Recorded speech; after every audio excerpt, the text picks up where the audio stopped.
Ya, assalamualaikum warahmatullahi wabarakatuh. Kita bertemu kembali ya.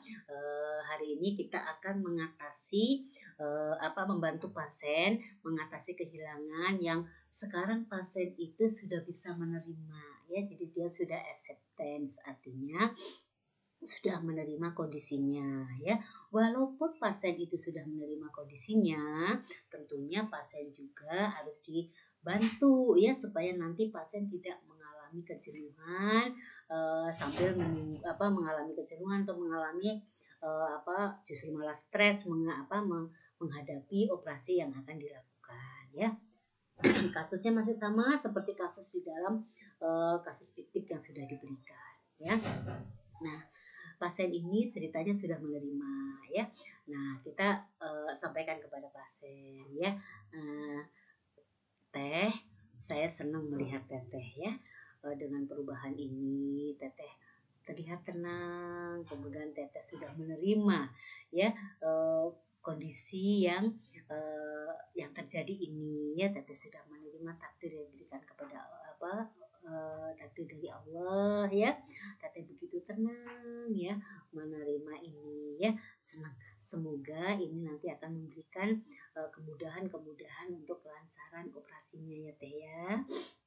Nah Teh, nih kan Teteh operasinya masih dijadwalkan ya, belum dilakukan. Nah kira-kira nih Teh untuk mengisi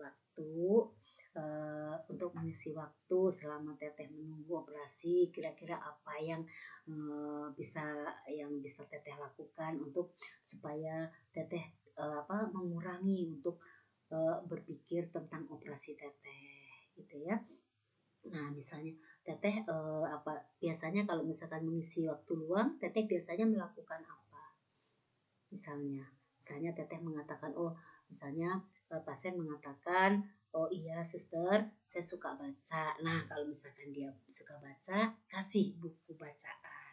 Atau misalnya saya suka mendengarkan musik, sarankan pasien untuk mendengarkan musik. Jadi untuk mengisi waktu luang itu misalkan dengan bersikir atau misalkan dengan mengaji. Jadi membantu klien untuk mengisi kegiatan-kegiatan itu, untuk mengalihkan ya, untuk mendistraksi eh, apa pikiran-pikiran yang mengganggu yang terkait dengan operasinya. Tentunya orang akan dioperasi pasti kan ada rasa takut dan sebagainya. Walaupun memang pasien itu sudah menerima kondisinya, ya pasti ada rasa-rasa ketakutan itu. Nah, bagaimana caranya untuk mengalihkan rasa ketakutan itu dengan melakukan kegiatan-kegiatan yang positif misalnya ya.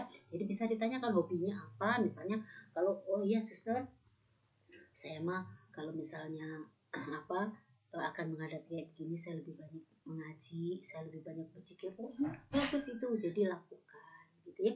Atau misalkan ngobrol dengan orang pada saat ingat, misalkan ngobrol ya, misalkan bisa jalan ke depan ngobrol dengan pasien yang lain, bisa kayak gitu ya, bercerita. Atau misalnya bisa aja menonton ya, kan sekarang bawa HP misalkan menonton mendengarkan ceramah-ceramah, atau misalnya melihat hal-hal yang lucu-lucu. Nah gitu ya, jadi bisa Teteh lakukan nantinya ya sesuai dengan kesenangan Teteh ya tadi kan gitu ya, supaya nanti bisa mengisi waktu dan Teteh juga tidak jenuh ya selama menunggu operasi ini ya.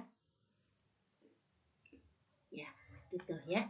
Jadi Teteh bisa lakukan hal itu ya Teh ya. Semoga nanti harapannya Teteh jadi bisa tenang menghadapi operasi yang rencana akan dilakukan ya. Nah begitu ya untuk pasien-pasien yang memang dia sudah menerima ya, karena psikologisnya dia sudah bagus kalau sudah menerima. Cuma ya gitu, yang namanya akan menghadapi operasi pasti akan ada rasa takut, sehingga nanti harus dilakukan distraksi sesuai dengan keinginan pasiennya ya. Apa hobinya? Nah hobinya itulah nanti yang memungkinkan bisa dilaksanakan di rumah sakit itu. Kalau hobinya olahraga ya nggak bisa tentunya dilakukan di sini. Oke, bisa dialihkan dengan kegiatan-kegiatan yang lainnya ya. Nah kemudian jangan lupa selalu terminasi dan kontak yang tindak lanjut dan kontak yang akan datang ya.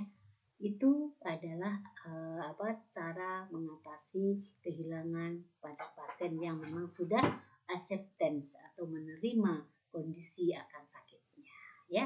Baik, demikian ya. Tetap semangat belajar ya, semoga Anda tetap berhasil ya. Anda sering lakukan latihan ya, latihan komunikasi untuk membantu pasien ya. Baik, saya kira cukup sekian. Saya akhiri. Assalamualaikum warahmatullahi wabarakatuh.